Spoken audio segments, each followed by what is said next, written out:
이번 강의는 자바스크립트의 꽃, 비동기 통신이라 불리는 AJAX에 대해서 공부하는 파트입니다. AJAX는 영어로 asynchronous, 한국말로는 비동기죠. 자바스크립트 and XML이라고 부르는데요. 말 그대로 비동기, 자바스크립트, 그리고 XML입니다. 초심자 입장에서는 이해하기 상당히 어려워하는 파트이기도 해요. 하지만 자바스크립트를 한다면 언젠가는 여러분이 깨달아야 되는 부분이기도 합니다. 우선 간단히 동기라는 단어와 비동기라는 단어의 차이점을 좀 알아보고 갈게요. 동기는 말 그대로 동시에 일어난다의 의미를 가지고 있습니다. 즉, 동기는 여태까지 여러분들이 프로그램 코드를 실행했던 순서와 같은데요. 예를 들어서 1번 함수를 호출하는 코드가 있고 그 아래쪽에 코드가 있고 다시 코드가 있어요. 그럼 순서대로 1번이 마친 다음에 2번으로 넘어가고 2번이 마친 다음에 3번으로 넘어가고 이런 순차적인 실행을 의미합니다. 그럼 반대로 비동기는 무슨 의미일까요? 비동기는 마찬가지로 이렇게 1번, 2번, 3번에 대한 코드가 있을 때 1번이 실행 중에 있는데 이거를 끝날 때까지 기다리는 게 아니고 바로 2번, 3번으로 다음으로 이렇게 넘어가 버리는 비순차적인 처리 방식을 의미합니다. 조금 어렵죠? 단순히 컴퓨터 사이언스에서는 단어적 의미를 보면 이런 의미를 가지고 있는데요. 쉽게 생각해서 비동기 통신은 화면의 움직임 없이 원격에 있는 어떤 컴퓨터와 데이터만 주고받는 기술입니다. 원격에 있는 어떤 컴퓨터라고 하니까 굉장히 추상적이죠. 여러분이 이 비동기 통신 방법을 알고 있다면 지구 반대편에 있는 다른 컴퓨터와도 데이터를 주고받을 수 있어요. 자바스크립트가 발전해 오면서 비동기 통신을 하는 기법으로 아주 여러 가지 방법들이 있습니다. 여기 보시는 것처럼 아주 원초적인 방법으로 XML HTTP 리퀘스트 객체를 이용하는 방법. 근데 좀 가독성이 떨어지는 단점이 있습니다. 두 번째, 패치 API를 이용하는 방법. 세 번째, 엑시오스 라이브러리를 이용하는 방법. 그리고 네 번째, jQuery 라이브러리를 이용하는 방법이 있는데 저희는 비교적 사용 방법이 간단한 패치 API를 이용해서 확인해 보도록 할 겁니다. 아래쪽을 보시면은 비교적 복잡해 보이는 코드가 보이는데 직접 하나씩 설명하면서 코드로 작성할게요. 잠시 후에 뵙도록 하겠습니다. VS 코드에서는 폴더를 하나 생성하겠습니다. 폴더명은 07 AJAX입니다. 그리고 여기 안에는 hi 텍스트 파일을 하나 만들게요. 그리고 여기에 하고 싶은 말을 하나 여러분이 적어주시면 돼요. 패치를 이용해서 저희는 이 hi 텍스트 안에 있는 이 데이터를 읽어 올 겁니다. 그래서 코드를 작성할 두 번째 파일 스크립트 01 AJAX 기본이라는 파일도 하나 만들어 주세요.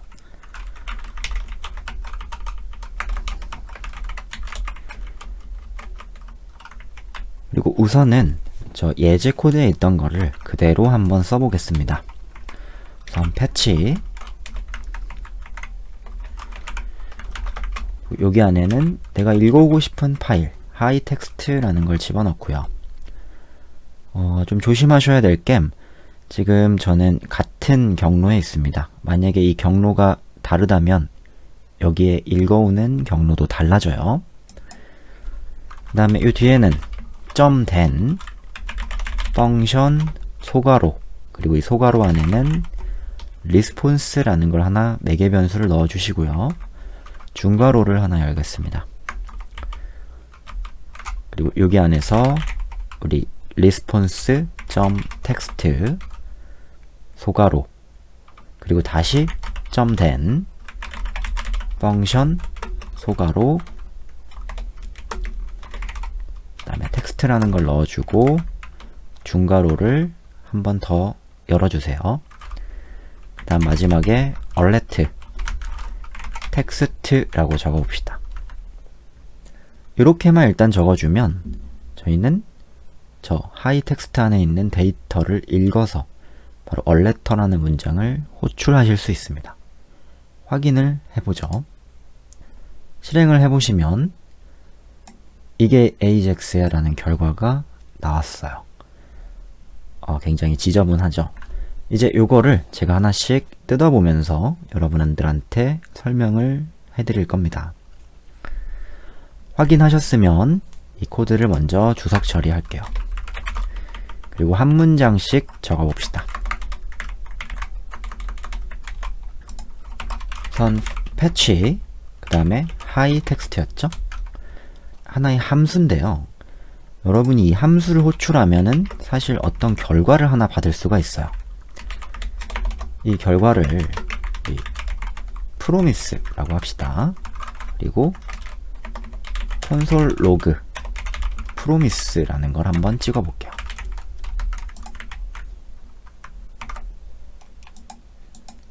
새로 고침을 하고 확인을 해보시면 무언가가 실행 결과로 날라왔습니다. 이 promise라는 거는 저희가 다음 파트에서 좀 상세하게 확인을 해볼 건데 우선 간략하게 어떤 내용인지만 좀 알고 계세요. 이 promise는 패치를 사용했을 때 실행 결과에 대한 상태를 반환해주는 약속된 객체입니다. 프로미스에서는 일단 여러분이 세 가지 용어만 알고 계시면 되는데요. 첫 번째는 pending이라는 실행 상태입니다. 말 그대로 수행 중이라는 의미를 가지고 있어요. 그 다음에 두 번째, fulfill, 성공적인 완료를 의미합니다. 그리고 세 번째 알아두셔야 될 게 바로 reject, 실패했다라는 상태 메시지예요. 이 세 개만 알고 계시면 돼요. 여기 보니까 프로미스의 상태로 fulfill이라는 결과를 알려줬죠. 이거는 단순히 파일을 읽어오는데 성공했습니다. 그 상태를 의미하는 겁니다. 근데 이 프로미스만 가지고 우리가 무언가를 지금 할 수는 없고요. 부가적으로 이제 하나 알고 계셔야 되는 게 지금은 하이 텍스트라는 문서를 여러분이 읽어오는데 금방 읽어왔을 거예요.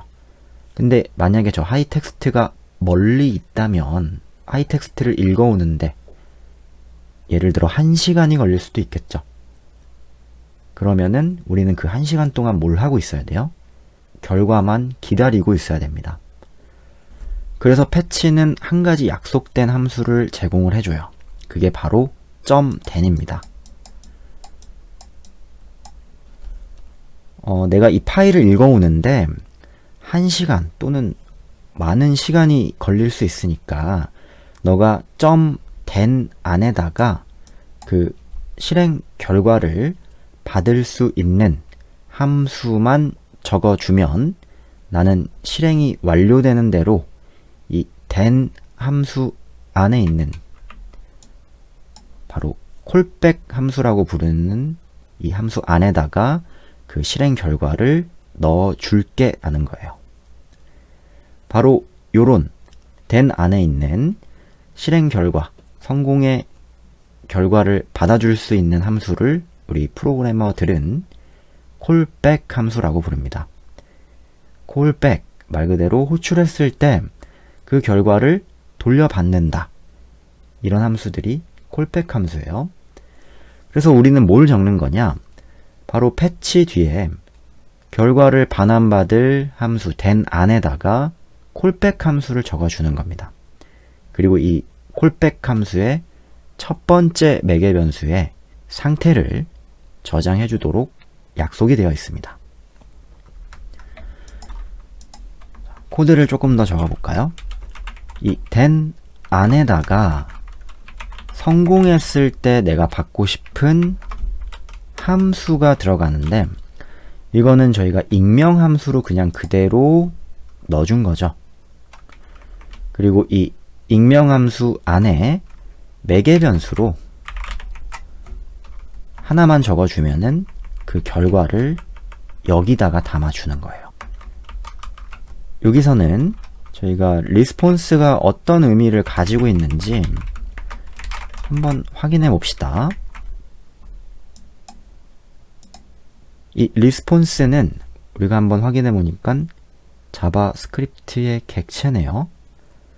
그리고 성공에 대한 또는 실패에 대한 이런 중요한 정보들을 담고 있습니다. 여기서 하나 더 알고 가시면 좋은 게 바로 스테이터스라는 상태입니다. 200이라는 거는 대표적으로 정상적으로 읽어서 성공했다라는 의미를 가지고 있어요. 그리고 아래쪽에 내려보시면 이 리스폰스에 대해서 다시 한번 사용할 수 있는 함수를 제공해 주는데, 여러분은 텍스트라는 것과 제이슨이라는 함수만 한번 확인해 보시면 돼요. 이 리스폰스 안에다가 많은 정보를 갖다가 집어 넣어준다 그랬죠? 그래서 저희는 이 리스폰스에 점을 찍어서 바로 이 텍스트 함수로 그 결과를 다시 한번 문자로 변형해 가지고 받아들이는 겁니다. 그래서 코드가 어떻게 돼요? 여기서 response 점 텍스트로 문자열로 한번 변경을 하고, 그 다음에 여기 뒤에 마찬가지로 다시 뭐가 들어가는 걸까요? 이 문자열로 변경한 결과를 then이라는 함수 안에 콜백 함수로 결과를 다시 받아주는 겁니다. 그래서 저희가 다시 익명 함수를 여기다가 콜백 함수를 적어주고, 이 펑션 안에는 데이터라고 이렇게 적어줄 수 있다라는 거죠. 다시 한번 좀 설명을 드릴게요. 리스폰스는 성공 실패에 대한 결과를 가지고 있는 중요한 객체인데요. 여기 안에는 사용할 수 있는 텍스트라는 함수가 있어요. 바로 그 결과, 달라온 데이터의 결과를 문자로 변형해 주는 함수입니다. 그리고 다시 그 문자로 변형한 함수를 then이라는 콜백 함수를 받아줄 수 있는 then 함수에 집어넣어서 그 실행 결과를 다시 어디로 받는 거예요? 바로 이 안쪽에 있는 익명 함수로 다시 받아주는 거예요. 그러면 바로 그 문자, 우리가 하이텍스트 안에 있는 문자를 이 데이터라는 변수를 통해서 받아줄 수가 있는 겁니다. 그래서 결과가 어떻게 되죠? 데이터라고 적어주면 최종적인 실행 결과로 이 alert 데이터가 뜨게 되는 겁니다. 여기서 부가적으로 좀 하나 알고 가시면 좋은 게 있어요. 패치는 비동기라 그랬죠. 그러다 보니까 순서를 보장하지 않습니다.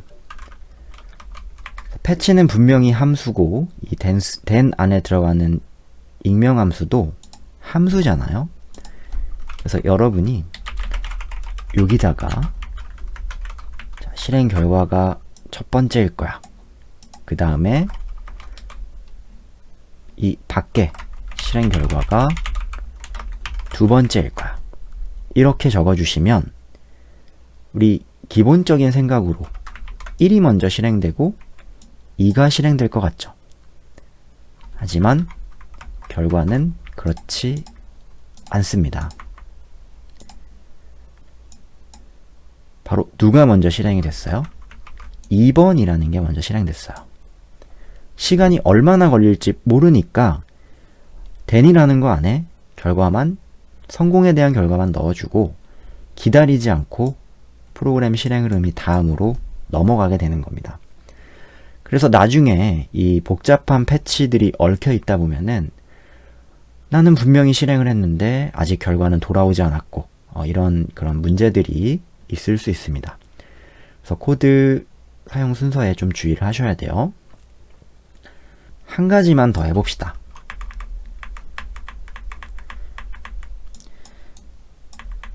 자, 이 부분은 좀 지워주고요. 이것도 지울게요. 두 번째로 지금은 저희가 어떤 정제되지 않은 하이 텍스트 안에 들어있는 문자를 읽어왔어요. 근데 프로그래머들은 또 하나의 약속을 합니다. 내 마음대로 이렇게 내가 적고 싶은 말만 막 적어내면은 여러분이 필요한 값을 가지고 왔을 때 여기서 중요한 값들만 뽑아서 사용할 수 없겠죠. 그래서 그 문서 안에다가 데이터를 사용하기 쉽게 바로 어떤 형식으로 주도록 보통 약속을 하냐? 바로 자바스크립트의 객체 형식인 JSON이라는 형식으로 주고받도록 되어 있습니다. 그래서 이번에는 JSON이라는 형식 파일을 하나 데이터를 만들고 그거를 받아서 사용하는 거를 좀 확인해 볼게요. 마찬가지로 얘도 주석 처리를 조금 하겠습니다. 두 번째로 새로운 파일을 하나 만들고요. 이번엔 hi JSON이라는 파일입니다. hi JSON. 그리고 여기 안에다가는 우리가 JSON 형식을 그대로 한번 적어볼까요? 중괄호를 열고 id는 콤마 자, 이렇게 다음에 네임은 콤마 홍길동 바로 이렇게 약속된 형태로 JSON 형식을 하나 만들어 봅시다. 그 다음에 이제 요 JSON이라는 파일을 마찬가지로 패치로 받아 볼게요. 사용 방법은 똑같습니다. 세 번째로 여기서는 패치 그리고 저희가 읽을 파일은 뭐예요? hi JSON이죠. hi JSON 읽어서 그 실행 결과를 어디다 넣어준다? then이라는 함수 안에 콜백 함수에 집어넣어준다. 그래서 여기 안에는 펑션 response 중괄호를 열어주고 여기 안에서 다시 저희가 어떻게 받는 거예요? response 결과를 받아서 데이터 형식을 끄집어 와야 되죠. 자, 이때 위에서는 저희가 텍스트라는 함수를 이용해서 문자열 형식으로 그냥 바꿔버렸는데 요거는 JSON 형식을 그대로 갖고 있어요. 그래서 우리가 어떻게 받아서 한 방에 JSON 데이터로 받아낼 수 있냐? JSON이라는 함수를 써주시면 되는 겁니다. 그러면 그 결과 안에 들어있는 데이터를 JSON 형식으로 바꿔줘요. 그 다음에 그 결과를 다시 받으려면 저희는 어디다 집어넣어요? then이라는 콜백 함수 안에다가 여러분이 이렇게 다시 한번 넣어주실 수 있고 이번에는 뭐가 왔을까요? 콘솔 로그로 찍어보시면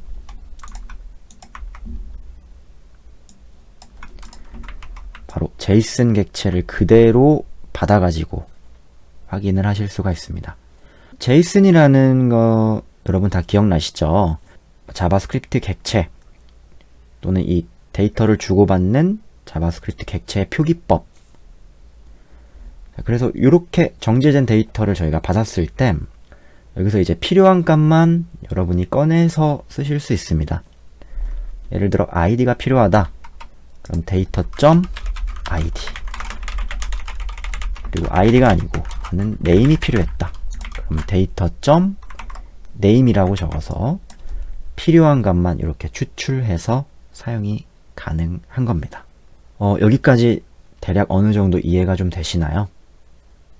그러면은 지금 이 보이는 코드가 아마 여러분 보시기에 굉장히 가독성적으로 좀 떨어지는 그런 안타까운 점을 가지고 있을 것 같아요. 그래서 조금 더 가독성이 좋은 코드로 이번엔 마지막으로 변경을 해볼게요. 자, 똑같이 저희가 저 파일을 읽어올 건데